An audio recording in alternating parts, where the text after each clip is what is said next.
Bonjour à toutes et à tous, j'espère que vous allez bien. Ici Jesus Love Vision, votre chaîne de croyance en spiritualité et en rêve.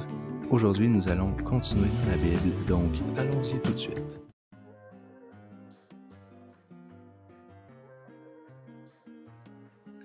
L'Éternel se souvint de ce qu'il avait dit à Sarah, et l'Éternel accomplit pour Sarah ce qu'il avait promis. Sarah devint enceinte et elle enfanta un fils à Abraham dans sa vieillesse, au temps fixé dont Dieu lui avait parlé. Abraham lui donna le nom d'Isaac, au fils qui lui était né, que Sarah lui avait enfanté. Alors Abraham circoncit son fils Isaac, âgé de 8 jours, comme Dieu le lui avait ordonné. Abraham était âgé de 100 ans à la naissance d'Isaac, son fils. Et Sarah dit, « Dieu m'a fait un sujet de rire, quiconque l'apprendra rira de moi. » Elle ajouta aussi, « Qui aurait dit à Abraham, Sarah allaiterait des enfants. Cependant, je lui ai enfanté un fils dans sa vieillesse. » L'enfant grandit et fut sevré, et Abraham fit un grand festin le jour où Isaac fut sevré. Sarah vit rire le fils qu'Agar, l'Égyptienne, lui avait enfanté à Abraham. Et elle dit à Abraham, « Chasse cette servante et son fils, car le fils de cette servante n'héritera pas avec mon fils, avec Isaac. » Cette parole déplut fort aux yeux d'Abraham à cause de son fils. Mais Dieu dit à Abraham, « Que cela ne déplaise pas à tes yeux, à cause de l'enfant et de ta servante, accorde à Sarah tout ce qu'elle te demandera. Car c'est d'Isaac que sortira une postérité qui te sera propre. Je ferai aussi une nation du fils de ta servante, car il est ta postérité. » Abraham se leva de bon matin, il prit du pain et une outre d'eau, qu'il donna à Agar et plaça sur son épaule. Il lui remit aussi l'enfant et la renvoya. Elle s'en alla et s'égara dans le désert de Beer-Shéba. Quand l'eau de l'outre fut épuisée, elle laissa l'enfant sous un des abrisseaux, et alla s'asseoir vis-à-vis, à une portée d'arc, car elle disait « Que je ne vois pas mourir mon enfant. » Elle s'assit donc vis-à-vis de lui, éleva la voix et pleura. Dieu entendit la voix de l'enfant, et l'ange de Dieu appela du ciel Agar. Et il lui dit « Qu'as-tu, Agar?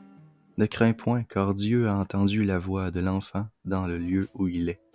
Lève-toi, prends l'enfant, saisis-le de ta main, car je ferai de lui une grande nation. » Et Dieu lui ouvrit les yeux, et elle vit un puits d'eau.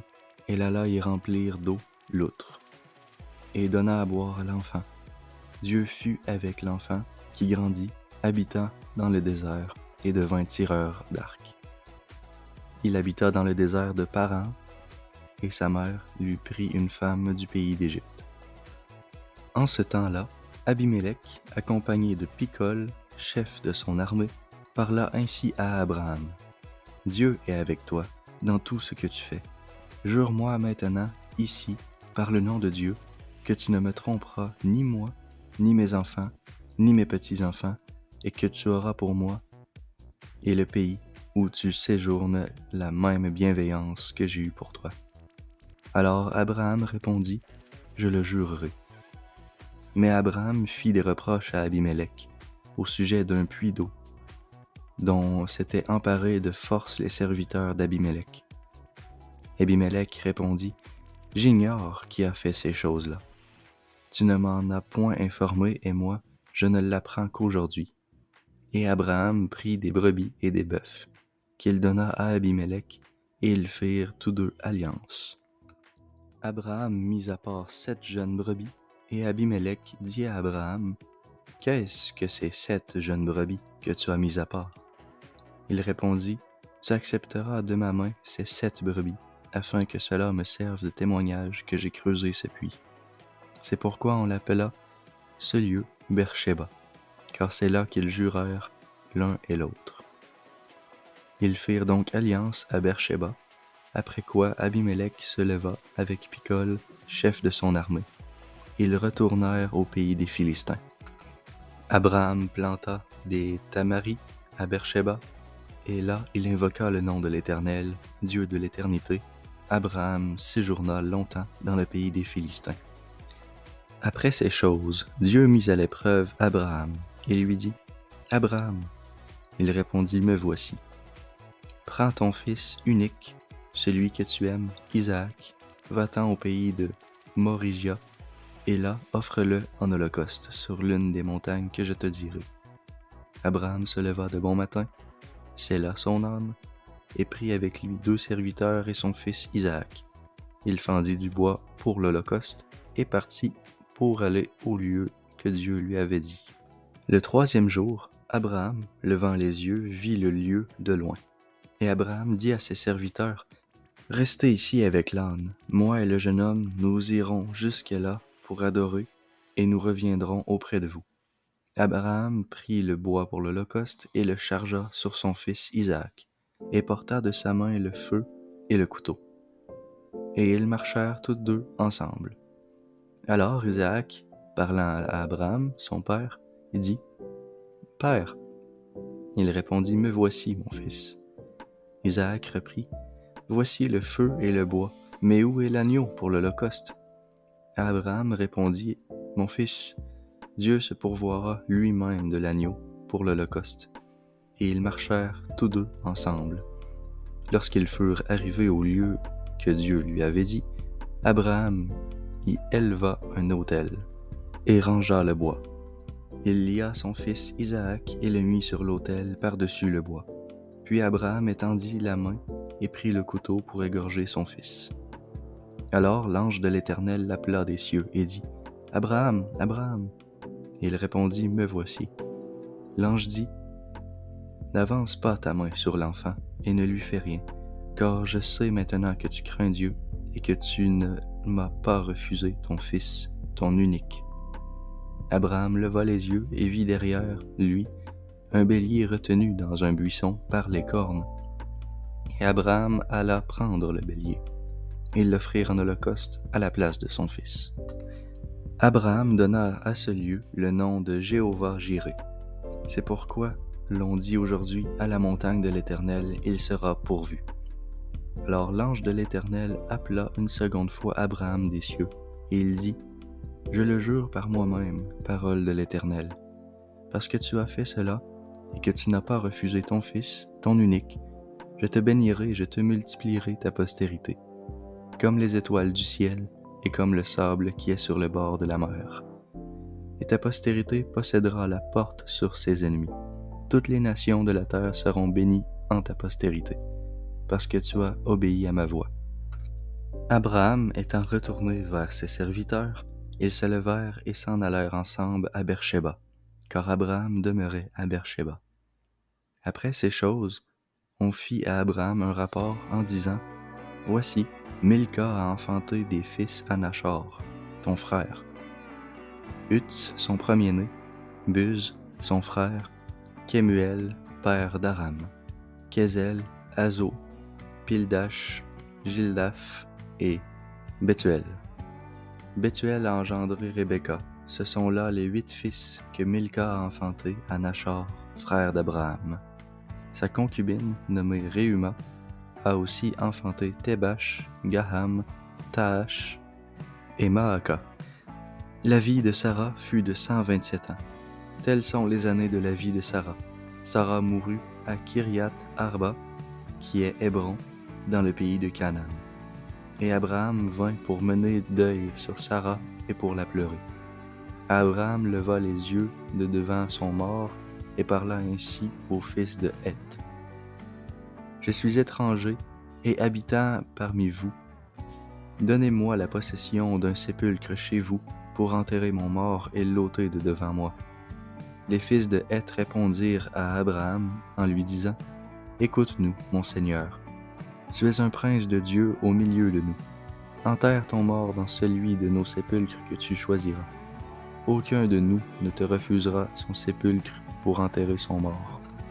Abraham se leva et se prosterna devant le peuple du pays, devant les fils de Heth.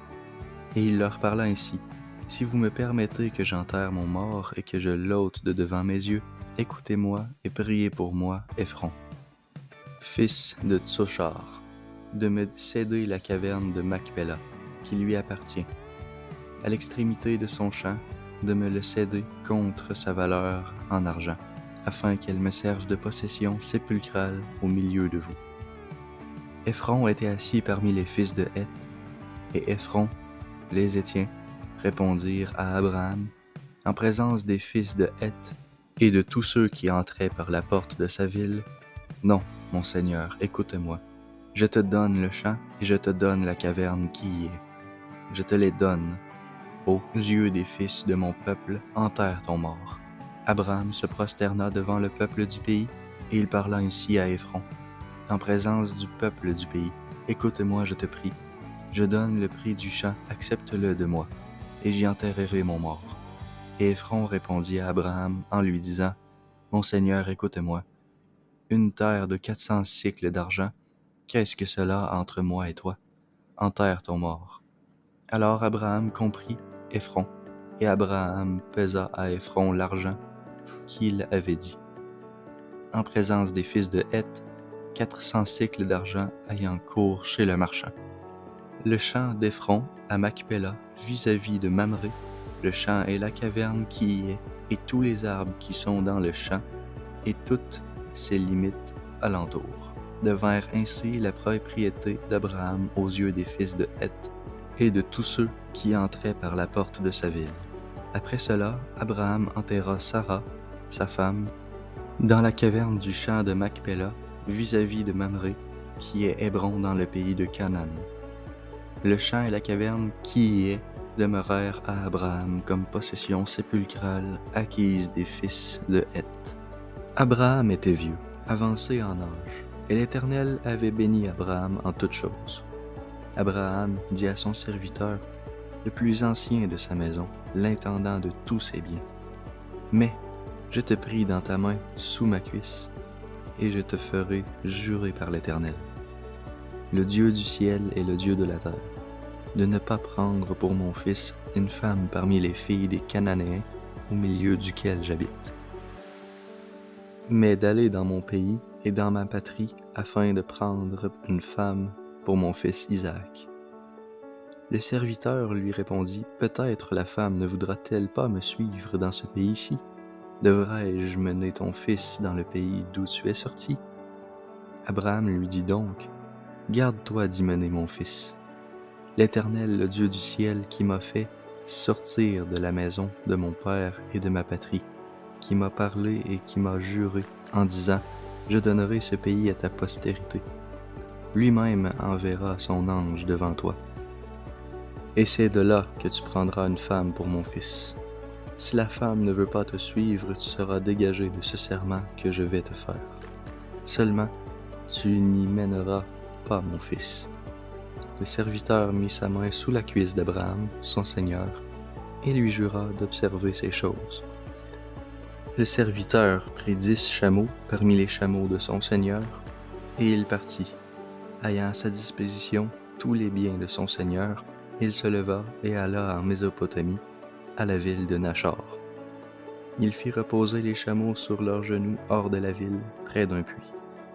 Au temps du soir, au temps où sortent celles qui vont puiser de l'eau, il dit à l'Éternel: « Dieu de mon Seigneur Abraham, fais-moi, je te prie, rencontrer aujourd'hui ce que je désire, et use de bonté envers mon Seigneur Abraham.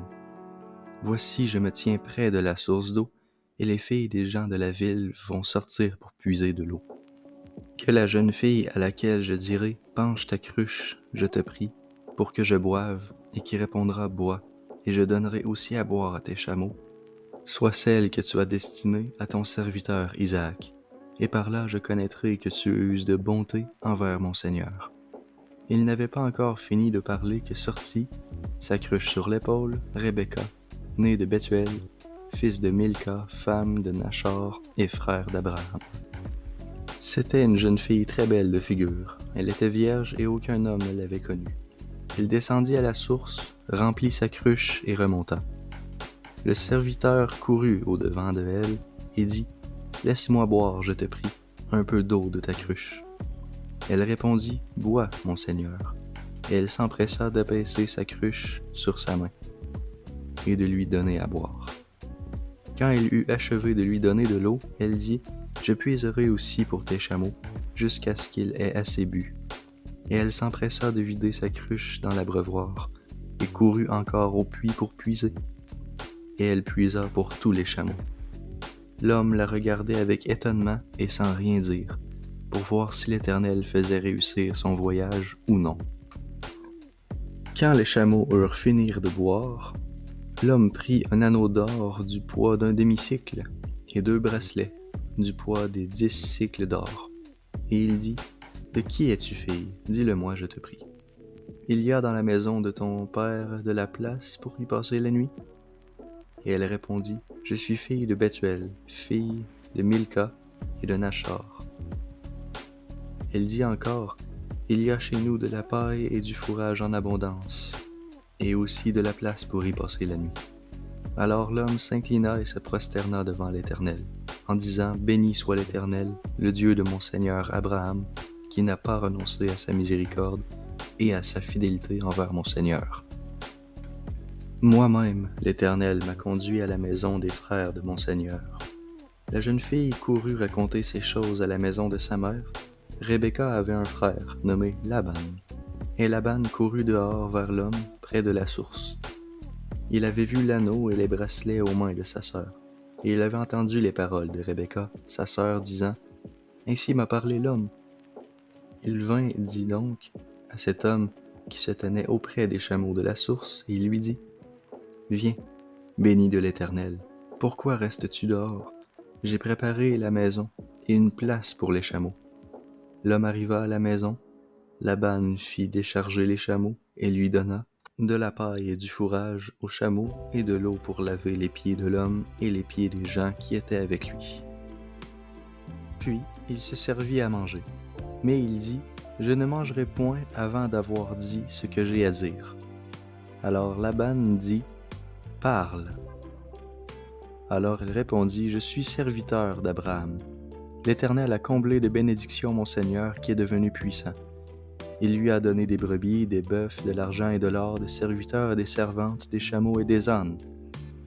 Sarah, la femme de mon Seigneur, a enfanté dans sa vieillesse un fils à mon Seigneur. Il lui a donné tout ce qu'il possède. Mon Seigneur m'a fait jurer en disant, « Tu ne prendras pour mon fils une femme parmi les filles des Cananéennes, dans le pays duquel j'habite, mais tu iras dans la maison de mon père et de ma famille, prendre une femme pour mon fils. » Alors j'ai dit à mon Seigneur, « Peut-être la femme ne voudra-t-elle pas me suivre? » Et il m'a répondu, « L'Éternel, devant qui j'ai marché, enverra son ange avec toi, et fera réussir ton voyage, et tu prendras pour mon fils une femme de la famille et de la maison de mon père. Tu seras dégagé du serment que tu me fais quand tu auras été vers ma famille. Si on ne te l'accorde pas, tu seras dégagé du serment que tu me fais. Je suis arrivé aujourd'hui à la source et j'ai dit, « Éternel Dieu de mon Seigneur Abraham, si tu daignes faire réussir le voyage que j'accomplis, voici, je me tiens près de la source d'eau et que la jeune fille qui sortira pour puiser à qui je dirai, « Laisse-moi boire, je te prie, un peu d'eau de ta cruche, et qui me répondra, « Bois toi-même, et je puiserai aussi pour tes chameaux. » Que cette jeune fille soit la femme de l'Éternel destinée au fils de mon Seigneur. » Mais avant que j'eusse fini de parler en mon cœur, voici, Rebecca est sortie, sa cruche sur son épaule. Elle est descendue à la source et a puisé. Je lui ai demandé, « Donne-moi à boire, je te prie. » Elle s'est empressée d'abaisser sa cruche de dessus son épaule. Et elle a dit, « Bois, et je donnerai aussi à boire à tes chameaux. » J'ai bu, et elle a aussi donné à boire à mes chameaux. Je l'ai interrogée et j'ai dit, « De qui es-tu fille? » Et elle m'a répondu, « Je suis fille de Bethuel, fille de Nachor et Milca. » J'ai mis l'anneau à son nez et les bracelets à ses mains. Puis je me suis incliné et prosterné devant l'Éternel, et j'ai béni l'Éternel, le Dieu de mon Seigneur Abraham, qui m'a conduit fidèlement afin que je prisse la fille du frère de mon Seigneur pour son fils. Maintenant, si vous voulez user de bienveillance et de fidélité envers mon Seigneur, déclarez-le-moi, sinon déclarez-le-moi. et je me tournerai à droite ou à gauche. Laban et Bethuel répondirent et dirent, c'est de l'Éternel que la chose vient. Nous ne pouvons te parler ni en mal ni en bien. Voici Rebecca est devant toi. Prends et va, et qu'elle soit la femme du fils de ton Seigneur, comme l'Éternel lui a dit. Lorsque le serviteur d'Abraham eut entendu ces paroles, il se prosterna en terre devant l'Éternel. Et le serviteur sortit des objets d'argent et des objets d'or, et des vêtements qu'il donna à Rebecca. Et il fit aussi de riches présents à son frère et à sa mère. Après quoi, ils mangèrent et burent, lui et les gens qui étaient avec lui, et ils passèrent la nuit. Le matin, quand ils furent levés, le serviteur leur dit, « Laissez-moi retourner vers mon Seigneur. » Le frère et la mère lui dirent donc, « Que la jeune fille reste avec nous quelque temps encore, 10 de jours, ensuite tu partiras. » Il leur répondit, « Ne me retardez pas, puisque l'Éternel a fait réussir mon voyage. Laissez-moi partir et que j'aille vers mon Seigneur. » Alors ils répondirent, « Appelons la jeune fille et consultons-la. » Alors ils appelèrent donc Rebecca et lui dirent, « Veux-tu aller avec cet homme? » Et elle répondit, « J'irai. » Et ils laissèrent partir Rebecca, leur sœur et sa nourrice, avec le serviteur d'Abraham et ses gens.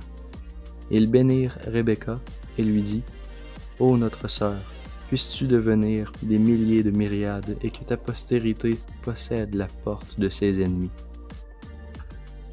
Rebecca se leva avec ses servantes et montèrent sur l'un des chameaux et suivirent l'homme.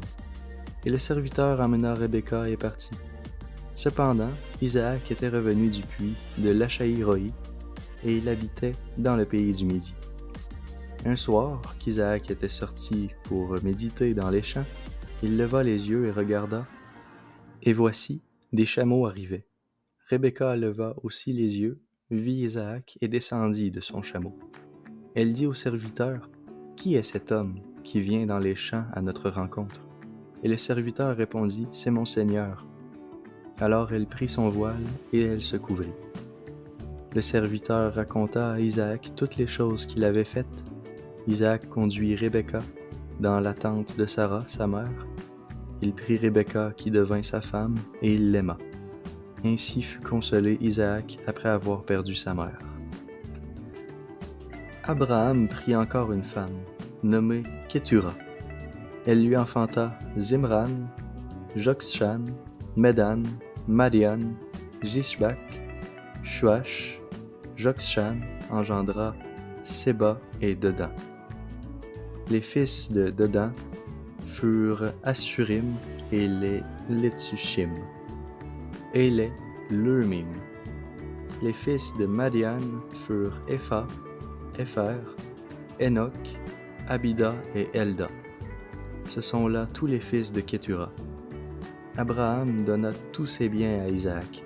Il fit des dons aux fils de ses concubines, et tandis qu'il vivait encore, il les envoya loin de son fils Isaac du côté de l'Orient, dans le pays d'Orient.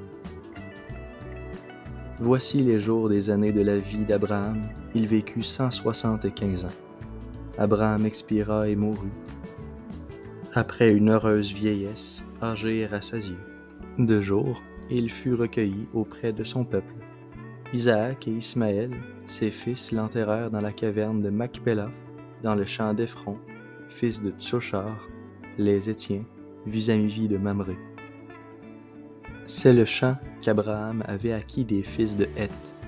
Là furent enterrés Abraham et Sarah, sa femme. Après la mort d'Abraham, Dieu bénit Isaac, son fils, et il habita près du puits de Lachaïroi.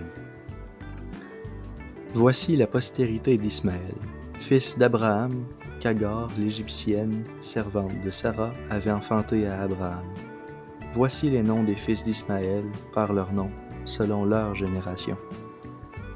Nebajot, premier-né d'Ismaël, Kédar, Abdil, Mibzam, Mishma, Duma, Massa, Hedad, Théma, Jéthur, Naphish et Kedma. Ce sont là tous les fils d'Ismaël, ce sont là leurs noms, selon leur parc et leur enclos. Ils furent les 12 chefs de leur peuple. Et voici les années de la vie d'Ismaël. 137 ans, il expira et mourut, et il fut recueilli auprès de son peuple. Ses fils habitèrent depuis Havila jusqu'à Shur, qui est en face de l'Égypte, en allant vers la Syrie. Il s'établit en présence de tous ses frères. Voici la postérité d'Isaac, fils d'Abraham. Abraham engendra Isaac.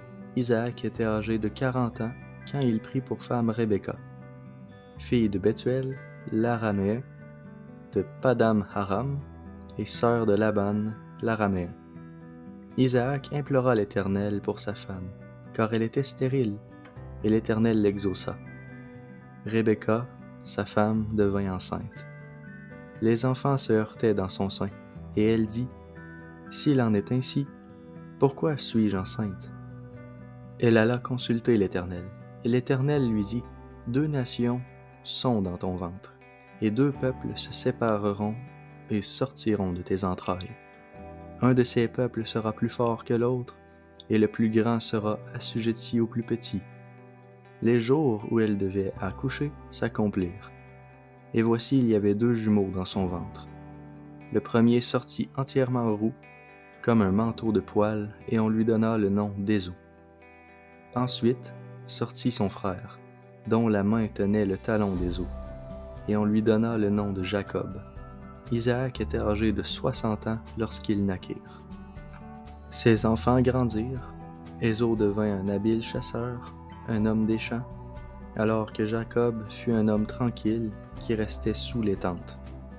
Isaac aimait Ésaü, parce qu'il mangeait du gibier, et Rebecca aimait Jacob. Comme Jacob faisait cuire un potage, Ésaü revint des champs accablé de fatigue. Ésaü dit à Jacob, « Laisse-moi, je te prie.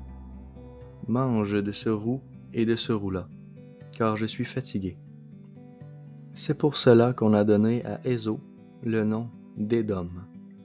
Jacob dit, « Vends-moi aujourd'hui ton droit d'aînesse. » Et Ésaü lui répondit, « Voici, je m'en vais mourir, à quoi me sert ce droit d'aînesse? » Et Jacob dit, « Jure-le-moi d'abord, et il le jura.